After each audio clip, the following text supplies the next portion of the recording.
Welcome to REAL660, the class where MBAs get schooled in entrepreneurship.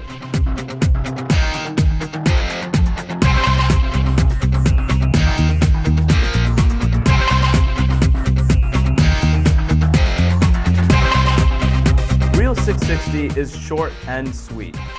Students have just 7 weeks to start a business, launch it, and turn a profit, all while surviving a series of challenges set by Professor Brent Goldfarb. At the beginning of this week, 6 teams are still in business. To stay that way, businesses will have to survive the Business Pitch Challenge, fondly known as Shark Tank. The 3 best teams will also get cash prizes to put towards their businesses. The judges today will be fresh eyes.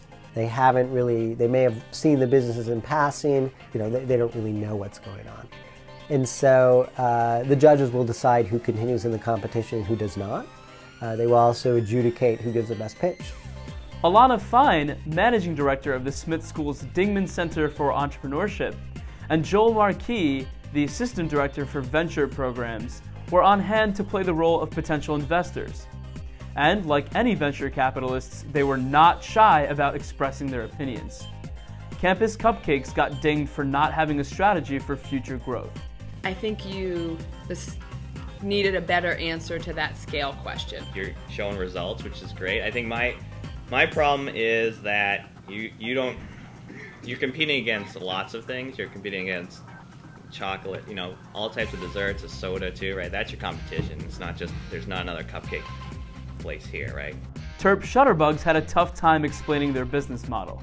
This business model just I never got it. I mean, I understood, it's like you guys didn't seem to have that conviction about what the business was, so once we questioned you on it, you backpedaled and said, oh, well, maybe we are gonna sell. I don't really know if, I could have been like, oh, I think these should all be like, nude photos, and be like, oh, we're doing nude photos. Like, that's gonna be really cool at Monte Carlo night. Like, but you guys were totally all over the place on it.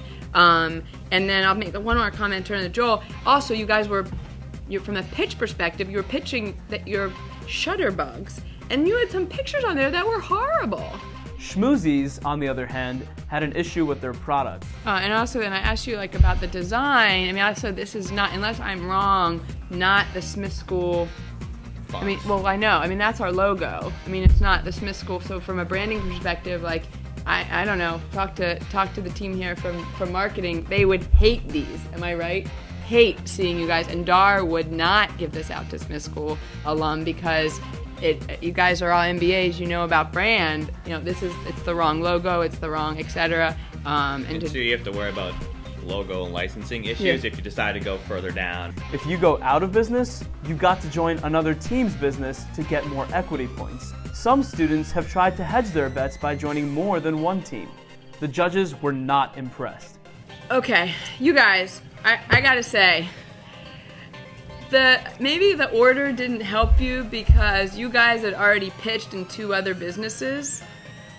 I couldn't get sense of commitment. If you're in a class where that's a competition and 2 of the members of the team are on other teams, how does that work?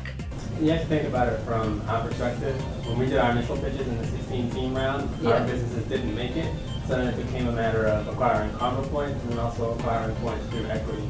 We aren't going to be able to have an ownership stake in any of the companies that we were signed on as for labor, so having more irons in the fire would play out better for us.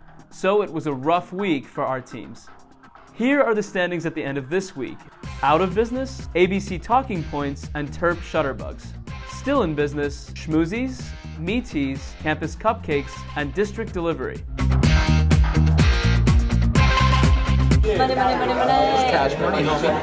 So we won the Shark Tank Challenge for our business plan. Overall, we're doing really well. We have some great ideas, and actually we're going to use some of the money that we just won to pay some of the labor force to work for us.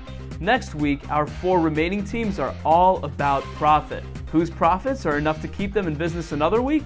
Find out next week on another episode of REAL660.